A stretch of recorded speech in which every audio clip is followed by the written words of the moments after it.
moto unakuja tukoe wazee. Kitambaa unawaka, kitambaa unajaza marobo na kimbia nayo vikapu kule juu.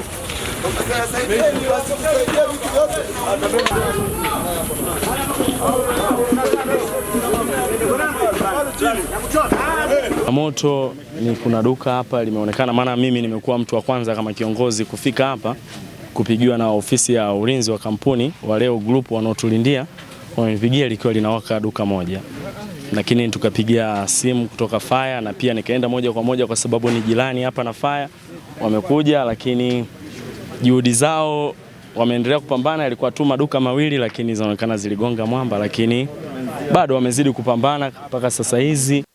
Ni mmoja kati ya maduka wamiliki wa maduka haya ya vinyago hapa Iringa Masai Market.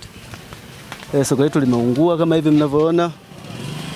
Sababu mpaka sasa hivi bado hatujajua, lakini soko limeungua. Duka langu ni hili la mwanzo kabisa na maduka mengine kuendelea. Au huko wanaendelea kujaribu kuokoa.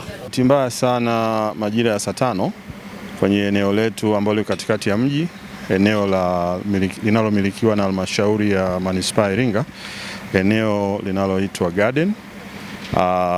Majira ya saa 5 usiku kulizuka moto mkali ambao chanzo bado hatujajua, lakini moto huo umeteketeza mabanda mengi yaliyoko upande huo, na mabanda hayo yalikuwa ni ya wafanyabiashara wadogo wadogo ambao wanauza bidhaa ndogo ndogo kwa ajili ya utalii. Kama mnavyojua, ukanda wetu huu ni ukanda wa utalii.